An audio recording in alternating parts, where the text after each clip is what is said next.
বিসমিল্লাহির রহমানির রহিম। একাদশ দ্বাদশ শ্রেণীর তথ্য ও যোগাযোগ প্রযুক্তি বিষয়ের আজকের অনলাইন ক্লাসে সবাইকে স্বাগতম। আমি আবু সালেহ খন্দকার, প্রভাষক তথ্য ও যোগাযোগ প্রযুক্তি, আব্দুল ওহাব ডিগ্রি কলেজ, খিলপাড়া, চাটখিল, নোয়াখালী। আজকে আমরা আলোচনা করব অধ্যায় 4 ওয়েব ডিজাইন এবং HTML। আজকে হচ্ছে ওয়েব ডিজাইন এবং HTML এর সপ্তম ক্লাস। বিগত ক্লাসগুলোতে আমরা HTML এর কিছু প্রাথমিক ধারণা দিয়েছিলাম যে HTML কি, তারপর HTML ট্যাগ কি, একটা HTML ট্যাগ কিভাবে লিখতে হয়, তারপর HTML এলিমেন্ট, HTML কন্টেন্ট, এরপর হচ্ছে HTML অ্যাট্রিবিউট কি, অ্যাট্রিবিউট লিখতে হয় এবং একটা ট্যাগের মধ্যে কিভাবে অ্যাট্রিবিউটগুলো ব্যবহার করতে হয়, সেই বিষয়গুলো নিয়ে মতো আমরা বিগত ক্লাসগুলোতে আলোচনা করেছিলাম। তো আজকে আমরা আলোচনা করব HTML এর বিভিন্ন প্রকার ফরম্যাটিং ট্যাগের ব্যবহার, এরপর হচ্ছে হেডিং ট্যাগ, ফন্ট ট্যাগ এবং এমটি ট্যাগ নিয়ে আজকে মূলত আমরা আলোচনা করব।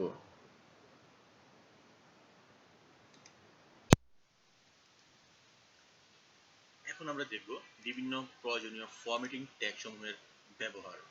অর্থাৎ একটা ওয়েবসাইট ডিজাইন করতে গেলে আমাদের সাধারণত যে ফরম্যাটিং ট্যাগগুলো ব্যবহার করা হবে, আমরা এখন সেই ট্যাগগুলোর ব্যবহার নিয়ে আলোচনা করব। তো প্রথম হচ্ছে, যদি আমাদের কোনো প্যারাগ্রাফ তৈরি করতে হয় তার জন্য লাগবে কি পি ট্যাগ। আমাদের ট্যাগগুলো মনে হয় একটা সহজ প্রক্রিয়া হচ্ছে গিয়ে আমরা সাধারণত যেই কাজ করব সেই কাজের সাধারণত প্রথম অক্ষর দ্বারাই বা সেই কাজের সংক্ষিপ্ত রূপ দ্বারাই ট্যাগগুলো কি লেখা হয়। বেশি ক্ষেত্রে হচ্ছে এইরকম। এই জন্য কি যে কোনো ট্যাগগুলো আমাদের জন্য মনে রাখা খুবই সহজ। যেমন প্যারাগ্রাফ, পিতে প্যারাগ্রাফ, তাহলে কি পি ট্যাগ দ্বারা আমরা একটি প্যারাগ্রাফ তৈরি করব। তো সেটা কিভাবে লিখতে হবে? আমরা জানি কি প্রতিটা কি থাকে ওপেনিং ট্যাগ এবং শেষে কি ক্লোজিং ট্যাগ। আর ওপেনিং ট্যাগ ক্লোজিং ট্যাগের মাঝখানে থাকে কি কন্টেন্ট, অর্থাৎ যেই লেখাটা আমার পেজে প্রদর্শন করবে। এখন সেই লেখাটা পেজে কিভাবে প্রদর্শন করবে সেটা হচ্ছে ওই ট্যাগের মধ্যে বলা থাকবে।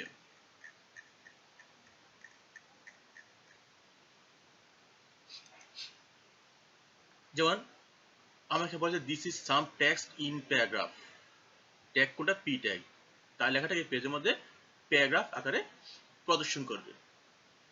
এরপর আসি, যদি আমরা কোনো লেখাকে বোল্ড বা মোটা করতে হয় তখন হচ্ছে কি বি ট্যাগ।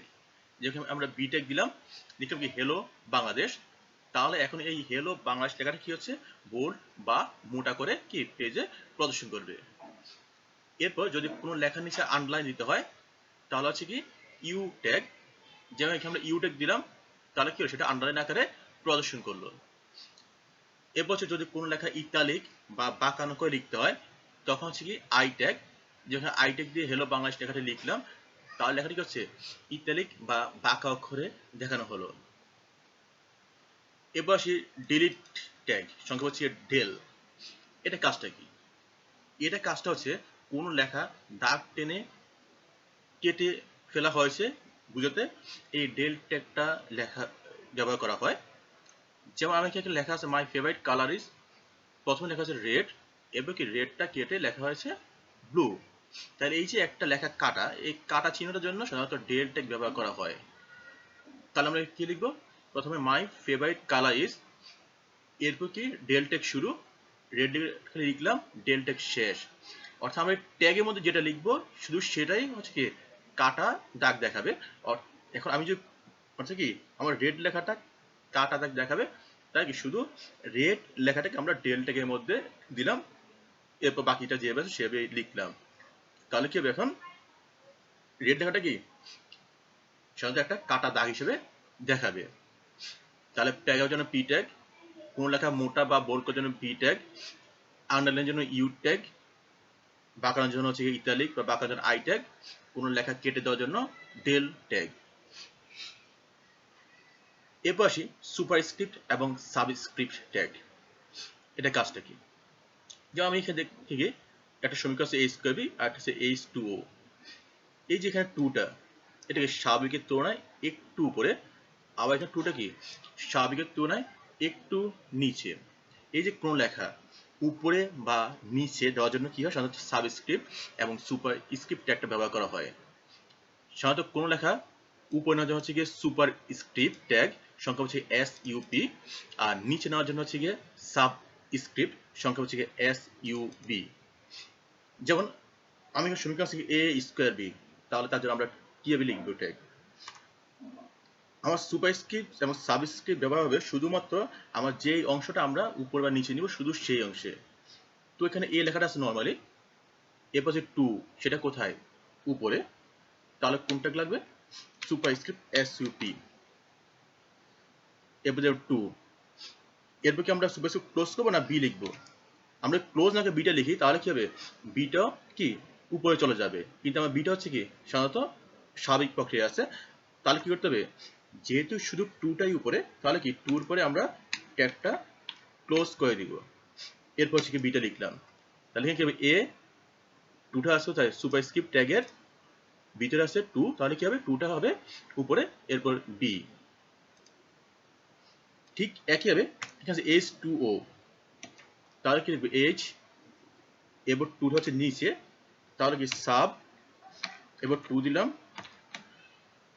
সাব ক্লোজ, এরপর হচ্ছে কি ও, অর্থাৎ কি শুধুমাত্র আমার যে অংশটা উপরে তার জন্য সুপারস্ক্রিপ্ট ট্যাগ, যে অংশটা নিচে তার জন্য সাবস্ক্রিপ্ট ট্যাগ। তো এখন আমরা এখানে দুটো এক্সাম্পল দিয়ে দেখি, তাহলে বুঝতে আরো সুবিধা হবে। যে এখানে একটা সমীকরণ আছে a + b whole cube = 4a² b + 12। তো এই সমীকরণটার জন্য আমরা এখন HTML কোড লিখব। তাহলে কিভাবে লিখব? আমার শুধুমাত্র যেটা উপরে বা নিচে আছে তার জন্য সুপারস্ক্রিপ্ট সাবস্ক্রিপ্ট ট্যাগ হবে, বাকিগুলো যেভাবে আছে সেভাবেই থাকবে। তুমি একটা ব্র্যাকেট দিয়ে a + b ব্র্যাকেট শেষ, এতটুকু যেভাবে আছে সেভাবেই। এরপর 3টা হচ্ছে কি উপরে, তাহলে কোন ট্যাগ?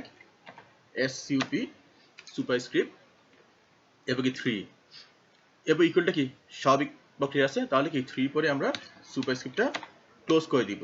যেহেতু শুধু 3টা হচ্ছে উপরে, তাহলে কি 3টা লিখলাম, এরপর কি আমার সুপারস্ক্রিপ্ট ট্যাগ ক্লোজ, এরপর ইকুয়াল 4a, এরপর আবার স্কোয়ার মানে 2টা উপরে, তাহলে কি আবারও সুপারস্ক্রিপ্ট 2, আবার কি সুপারস্ক্রিপ্ট ক্লোজ, এরপর আছে কি b + 12।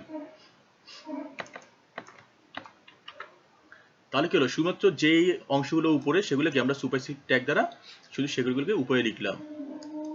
ঠিক একই প্রক্রিয়ায় পরের সমীকরণটা H2SO4, প্রথম কি লিখবো H, এরপর 2টা কোথায়? নিচে, তাহলে কি হবে সাব স্ক্রিপ্ট 2, এরপর সাবটা ক্লোজ,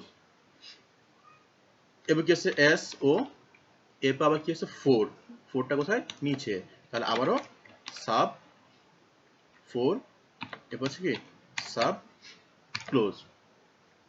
তাহলে অর্থ কি করতে হবে, আমার অন্য লেখাগুলো যেভাবে আছে, এখানে ব্র্যাকেট আছে বা যোগ আছে বিয়োগ আছে যাই আছে সব কি যেভাবে আছে সেভাবেই থাকবে, শুধু যেই লেখাটা উপরে তার জন্য হচ্ছে সুপারস্ক্রিপ্ট ট্যাগ, যেই লেখাটা নিচে তার জন্য সাবস্ক্রিপ্ট ট্যাগ। তাহলে আশা করি এখন সুপারস্ক্রিপ্ট এবং সাবস্ক্রিপ্ট ট্যাগ ব্যবহার করে যে কোনো সমীকরণ তোমরা নিজেরাই লিখতে পারবে। তাহলে আমরা কি দেখলাম, প্রয়োজনীয় কি বিভিন্ন ফরম্যাটিং ট্যাগ সমূহ, প্যারাগ্রাফের জন্য P, কোন লেখা মোটা করার জন্য B, কোন লেখা নিচে আন্ডারলাইন দেওয়ার জন্য U, বাঁকানোর জন্য ইটালিক, তো কোন লেখা লিখে কেটে দেওয়ার জন্য শুধু যেই লেখাটা কাটবো সেই অংশটা হচ্ছে ডেল ট্যাগ, উপরে নেওয়ার জন্য সুপারস্ক্রিপ্ট, নিচে নেওয়ার জন্য সাবস্ক্রিপ্ট, সংক্ষেপে সাব। তাহলে ফরম্যাটিং ট্যাগ আশা করি এখন নিজেরা কি ফরম্যাটিং ট্যাগ ব্যবহার করে যে কোনো HTML কোড লিখতে পারবে।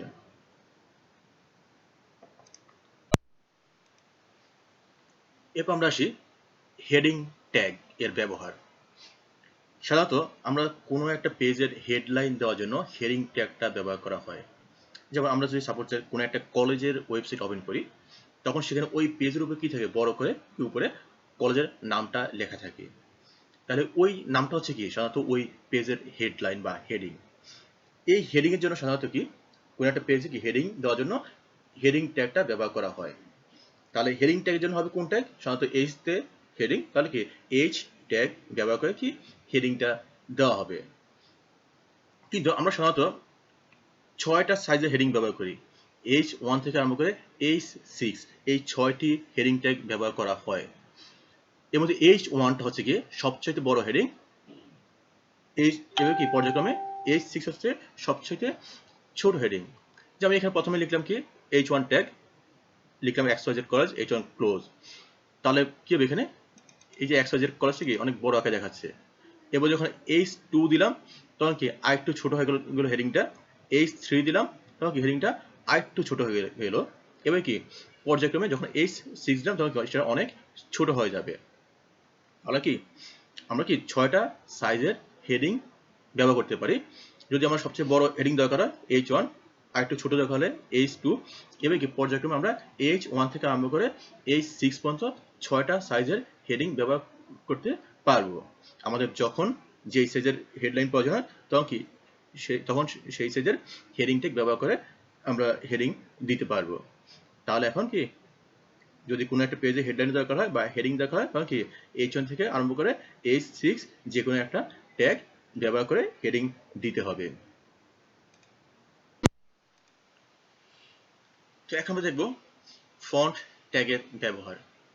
ফন্ট ট্যাগের সাহায্যে সাধারণত কোন ফন্ট বা কোন টেক্সটের ধরন, সাইজ, কালার ইত্যাদি পরিবর্তন করা যায়। যেমন আমি এখানে একটা ফন্ট ট্যাগ ব্যবহার করলাম, সেই হলো কালার, সাইজ, ফেস ইত্যাদি অ্যাট্রিবিউট ব্যবহার করা হয়েছে। তো এখানে আমরা সাধারণত যখন আমরা এর আগে দেখেছিলাম প্যারাগ্রাফ ট্যাগের মাধ্যমে, তো সেখানে কি করতে হয়েছে, আলাদা করে লিখতে হয়েছে attribute, font size, font face, এগুলো আলাদা আলাদা লিখতে হয়েছে।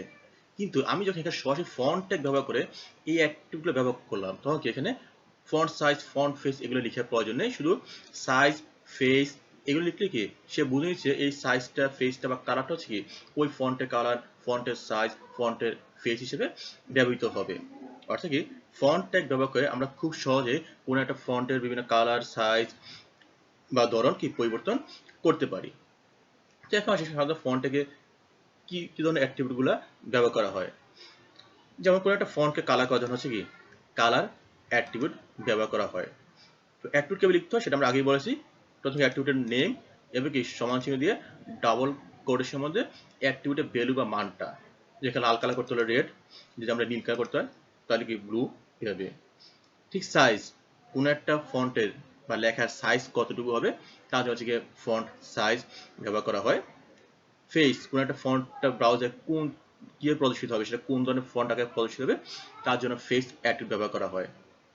যেমন একটা এক্সাম্পল দিই তাহলে বুঝতে সুবিধা হবে। যেখানে বলা আছে আইসিটি এডুকেশন, এই লেখাটা প্রদর্শন করতে হবে।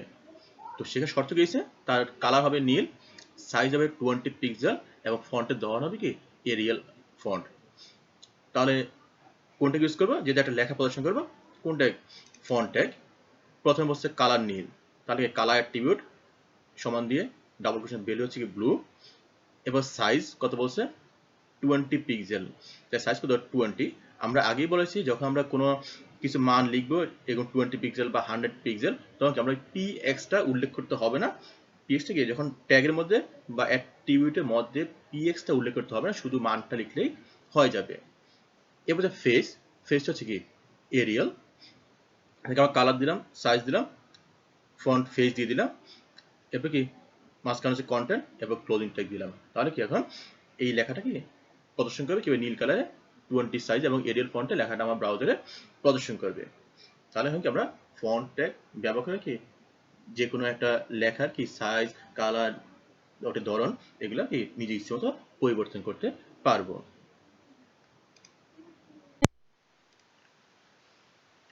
এবার আমরা দেখব সিঙ্গেল ট্যাগ বা এমটি ট্যাগ কাকে বলে। সাধারণত হচ্ছে কি যে ট্যাগগুলোর কোনো কন্টেন্ট থাকে না তাদেরকে বলা হচ্ছে সিঙ্গেল ট্যাগ বা এমটি ট্যাগ। যেমন আমরা যখন যে কোনো ট্যাগ লিখি প্রথমেই থাকে একটা ওপেনিং ট্যাগ, শেষে কি থাকে ক্লোজিং ট্যাগ, আর মাঝখানে কি থাকে কন্টেন্ট।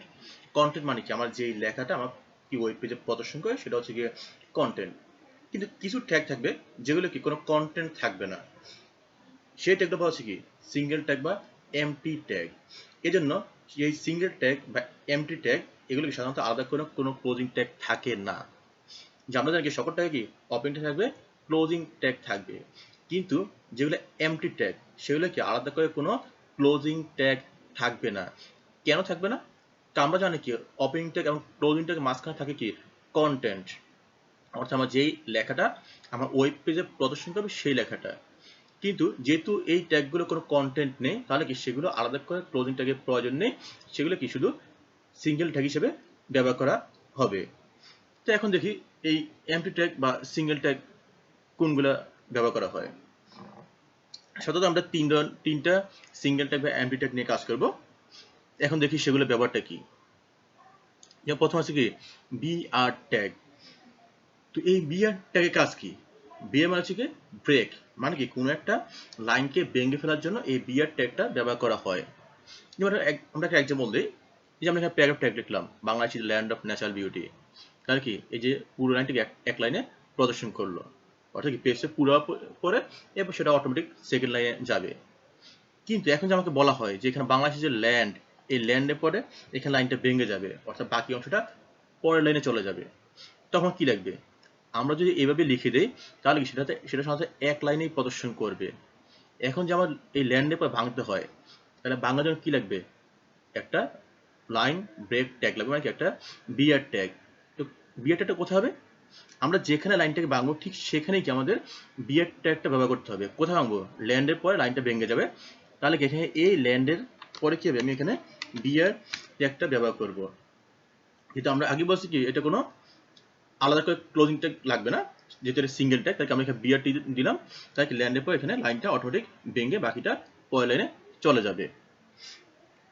তো এখানে আলাদা ক্লোজিং ট্যাগ কি দরকার আছে? দরকার নেই, কারণ আমরা এখানে ওপেনিং ট্যাগ ক্লোজিং ট্যাগ মাঝখানে কি দেবো? কন্টেন্ট।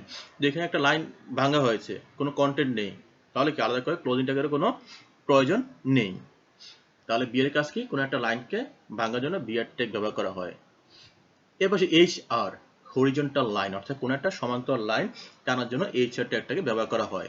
যেমন আমি সাপোজ একটা ওয়েব পেজে এরকম একটা লাইন টানলাম, তাই না? তার জন্য কি হবে? তার জন্য এইচআর ট্যাগ ব্যবহার করা হবে। এরপর আছে image tag, IMG image tag. Web পেজে যখন আমরা কোনো ছবি বা ইমেজ সংযোগ করব, তার জন্য ইমেজ ট্যাগ ব্যবহার করা হয়। তো ইমেজ ট্যাগ নিয়ে বিস্তারিত আলোচনা আমরা পরবর্তীতে আলোচনা করব। তাহলে সিঙ্গেল ট্যাগ বা এমটি ট্যাগ হচ্ছে কোনগুলা? যে ট্যাগগুলো কি কোনো কন্টেন্ট থাকে না, তাদের হচ্ছে গিয়ে সিঙ্গেল ট্যাগ বা এমটি ট্যাগ, অর্থাৎ কি এর ট্যাগগুলোর আলাদা করে কোনো ক্লোজিং ট্যাগ ব্যবহার করতে হয় না। কি কি আছে? বিআর, এইচআর, ইমেজ, এই তিনটা হচ্ছে কি সিঙ্গেল ট্যাগ বা এমটি ট্যাগ। বিআর এর কাজ কি? লাইন ভেঙে ফেলা। এইচ হচ্ছে হরিজন্টাল লাইন, আর ইমেজ হচ্ছে কি ওয়েব পেজে কোনো ছবি বা ইমেজ সংযুক্ত করা। এগুলো হচ্ছে কি সিঙ্গেল ট্যাগ বা এমটি ট্যাগ। তো আজকে আমরা আলোচনা করলাম বিভিন্ন প্রকার ফরম্যাটিং ট্যাগ ব্যবহার, এরপর হচ্ছে হেডিং ট্যাগ, তারপর হচ্ছে গিয়ে ফন্ট ট্যাগ এবং এমটি ট্যাগ। এই বিষয়গুলো নিয়ে আজকের মতো আমরা আলোচনা করলাম। তো আমরা বিগত 3টা ক্লাস মিলে আমরা টোটালি আমরা কি শিখলাম? যে এস্টিমেল ট্যাগটা কি, একটা এস্টিমেল ট্যাগ কিভাবে লিখতে হয়, তারপর হচ্ছে গিয়ে অ্যাট্রিবিউটটা কি, অ্যাট্রিবিউট কিভাবে লিখতে হয়, আবার ট্যাগের মধ্যে অ্যাট্রিবিউটগুলো কিভাবে সাজিয়ে লিখতে হয়, তারপর হচ্ছে বিভিন্ন ফরম্যাটিং ট্যাগ, হেডিং ট্যাগ, এগুলার ব্যবহারগুলো আমরা দেখলাম। অর্থাৎ কি প্রতিটা ট্যাগের যে আলাদা ব্যবহার, সেই ব্যবহারগুলো আমরা আস্তে আস্তে শিখলাম। তো আমরা পরবর্তী ক্লাস থেকে আমরা এই সবগুলো ট্যাগ মিলে কিভাবে একটা পূর্ণাঙ্গ পেজ সাজিয়ে তৈরি করতে হয়, সেই বিষয়গুলো আমরা পরবর্তী ক্লাস থেকে আস্তে আস্তে শিখব। তো আজকের মতো এতটুকুই। সবাইকে ধন্যবাদ। আল্লাহ হাফেজ।